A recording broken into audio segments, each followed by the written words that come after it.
Yo,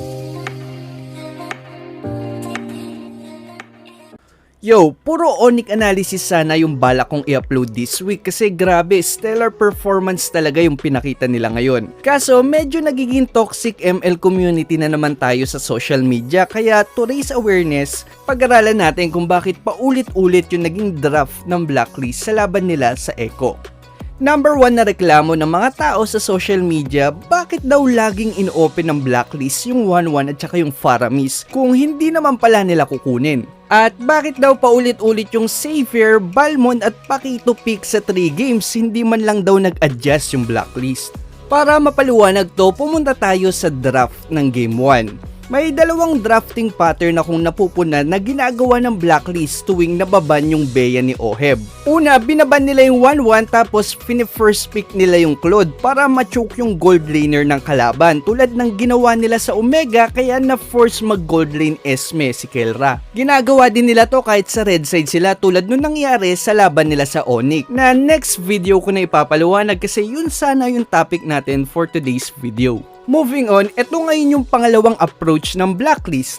Imbis na iban yung 1-1, ino-open nila to tapos kina-counter nila ng Balmond at saka Xavier. Ito yung dahilan kung bakit sa tatlong laban, Balmond Xavier lagi yung first pick ng blacklist kasi sa tatlong laban na yon, binibait nila yung 1-1 sa Echo. Bakit ba Balmond Xavier yung naisip nilang i-counter sa 1-1?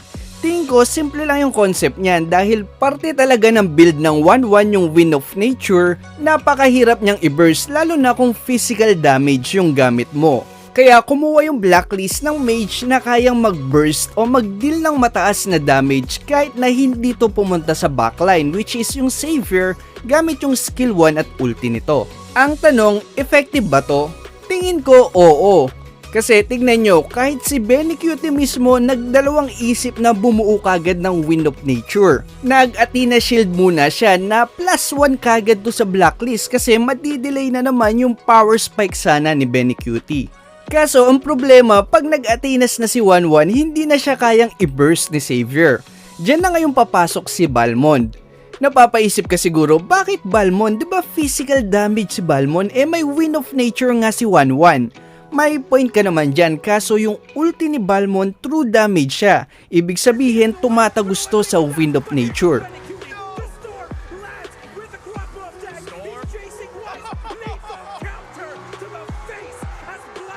Effective kaya to?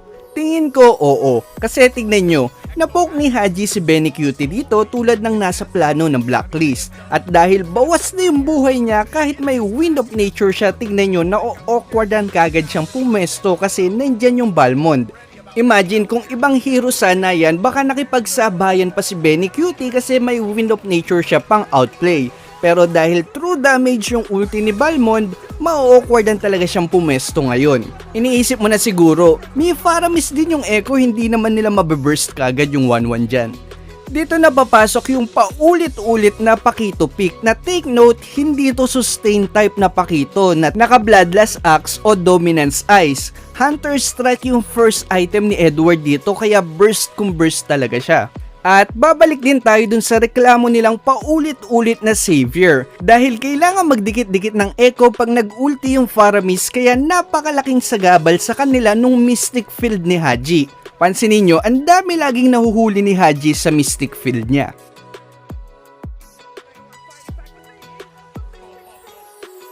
Dahil panalo naman yung blacklist dito, tingin ko hindi na natin siya kailangan gawan ng match analysis, kaya lumipat na tayo sa draft ng Game 2. Wala muna tayong raffle ngayon dahil parating na yung Estes skin ng blacklist. Para suportahan yung launch nito, mamimigay ako ng 5 o susubukan ko kung kakayanin ng Dias kung mamigay ng hanggang 10 Estes skin sa mga subscriber natin na laging nag-share ng tips, idea o experience nyo na connected sa topic natin. Bilang pasasalamat na din sa effort nyo. Kasi to be honest, ang dami ko ring nakukuhang idea sa inyo, kaya malamang hindi lang ako'y natututo, pati yung iba nating subscriber na nakakabasa ng comments nyo. Salamat sa effort nyo, balik na tayo sa video. Dahil yung 1-1 bait naman talaga yung hinanda ng blacklist sa laban nila sa Echo at nanalo sila nung game 1, so reasonable naman siguro kung uulitin ng blacklist yung first phase pick nila. Gumana naman kasi to nung game 1. Kaya tingin ko wala namang mali sa pag-open nila sa Faramis 1-1 kasi kukontrahin naman nila yon ng Xavier Balmond. Ang tingin kong hindi lang inaasahan ng blacklist dito ay yung Rafaela pick ng Echo. Medyo out of character kasi yung gantong rumor sa playstyle ni Yawi. Naalala ko tuloy nung pinanggulat ng Echo yung Angela pick ni Yawi nung season 9. At dahil sa Rafaela pick na to, na-enable talaga ni Yawi si Benny Cutie sa gold lane. Kaya naging sobrang confident nitong gumawa ng play, hindi katulad nung game 1. Tignan nyo dito. Earlier they were waiting. Yes, Benny Cutie went online, but what of the rest? What of Sanji? What of Kartisi? And now it's coming into a full, it's in full swing, I'd say. This early on, 1,000 gold lead, 5 minutes in. Oh, camera kill! How? In the mid lane, Kartisi and Sanji finds Haji yet again, and that's another kill off camera. Too much action going everywhere. Pero lilinawin ko lang, hindi to bad draft kasi kahit 6k gold lead yung Echo, 715 si Benny Cutie dito, 04 si Haji at 22 lang si Edward, gumagana pa rin yung plano ng blacklist sa draft na to.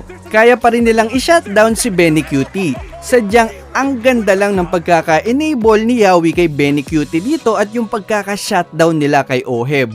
Nahirapan din yung blacklist kasi this time, yung poke na ginagawa ni Xavier at ng bomba ni Diggy, sinusustain na lang nung heal ni Rafaela. Props din kay Sanji at Kartisi kasi ang ganda ng early game rotation na ginawa nila dito.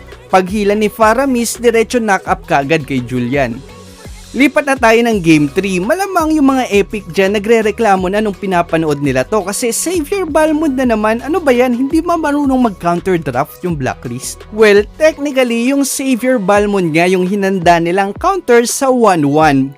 Pumikpa sila ng Lolita dito na pwedeng ipangharang sa ulti ni 1-1. Hindi ko na alam kung anong counter o anong adjustment pa yung gusto ng mga epic na to. Kasi binan din ng blacklist dito yung nagbigay ng magandang early game sa Echo which is yung Julian at saka yung Faramis. Bukod pa dyan, kumuha din sila ng fast tempo na marksman which is yung Bruno para mahirapan sa early game yung 1-1. At masasabi kong naging effective yung mga adjustment na ginawa ng blacklist dito sa game 3. Kasi 10-minute mark, 3k gold lead yung blacklist. 5-8 yung score, nagawa nila yung win condition nila, nakuha nila yung early game, 3-1 si Oheb, 4-0 si Edward, walang death si Haji. Sadyang nadali lang talaga sila ng conceal play na to ng Echo. Nakapag-flicker pa nga si Oheb dito kaso nahuli na siya ni Yawi. At dahil dyan, nabawi ng Echo yung momentum na kailangan nila, nakuha nila yung Lord hanggang magtuloy-tuloy nang matapos yung laban. Overall, napakaganda ng series na to kaya hindi ko magets kung bakit ang daming umiiyak sa social media. Yun na lang muna sa ngayon, salamat sa panonood.